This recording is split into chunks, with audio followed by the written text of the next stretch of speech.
Like so many American mobsters, Meyer Harris Cohen started out hustling newspapers on the streets of New York City, but his Orthodox Jewish family rewrote the traditional script by moving from Brooklyn to Los Angeles when Mickey was 9 years old. He quickly got into trouble and was sent to reform school, where he picked up amateur boxing skills. When Cohen was 15, he moved to Cleveland in an effort to become a professional boxer, eventually competing in some minor fights. At the time, many fights were fixed, the outcome was known in advance, although that did not deter gamblers from wagering. On April 8, 1930, Cohen fought his first professional bout in Cleveland, winning against Patsy Farr in the only fight of Farr's short career. Cohen lost his next 5 in a row.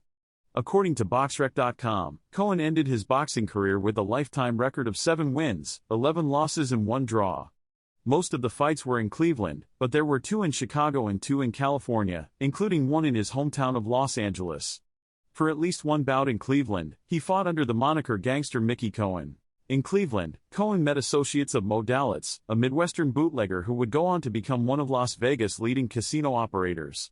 It also was in Cleveland that Cohen was arrested for armed robbery, although he beat the rap. Trying to avoid the scrutiny of police, who now had Cohen on their radar, the young gangster moved to Chicago, where he went to work for the Outfit, the criminal organization founded by Al Capone. According to published biographies, Cohen ran a gambling operation there in the waning days of Prohibition. Cohen afterwards claimed to have met Capone, but the timeline is difficult to reconcile. Capone likely was already in prison for income tax evasion by the time Cohen was operating in Chicago. In 1937, with the backing of the Outfit, Cohen relocated to Los Angeles with a mission to organize the rackets in swiftly growing Southern California.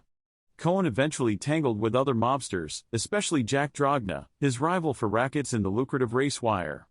It was a long-running, vicious and bloody gang war. Cohen's legitimate businesses and criminal rackets were all over the map during his long career in L.A. Cohen operated jewelry stores and ice cream trucks, dinner clubs and loan sharking operations. He shook down business and labor groups, and he allegedly was at the center of a pornography and blackmail operation that penetrated deep into the heart of the Hollywood community and local government leadership.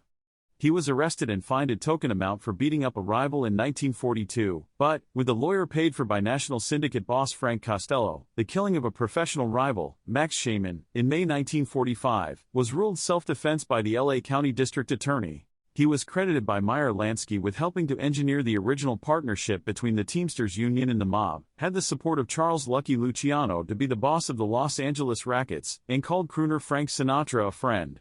Along the way, Cohen publicly and financially supported the congressional campaign of a young Richard Nixon. He met and befriended a young evangelical named Billy Graham, and made a fan of William Randolph Hearst, the publishing magnate.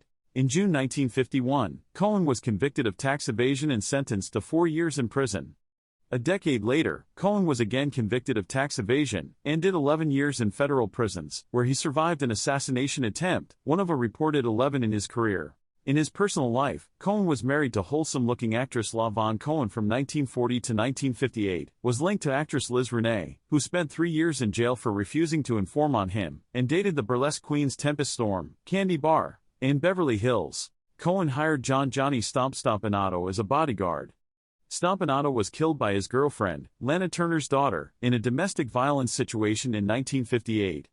Cohen paid for Stompanato's funeral. Already famous, or infamous, after his testimony before the Kefauver Committee and for his high-profile lifestyle in Los Angeles, Cohen did a live television interview in 1957 with Mike Wallace, later of 60 Minutes fame. During the interview, Cohen admitted to killing at least one man in self-defense and harshly attacked Los Angeles Police Chief William Parker. Cohen continued to make news and operate various businesses throughout his life. He was diagnosed with stomach cancer after leaving his second stint in federal prison in 1972, and died in his sleep in 1976.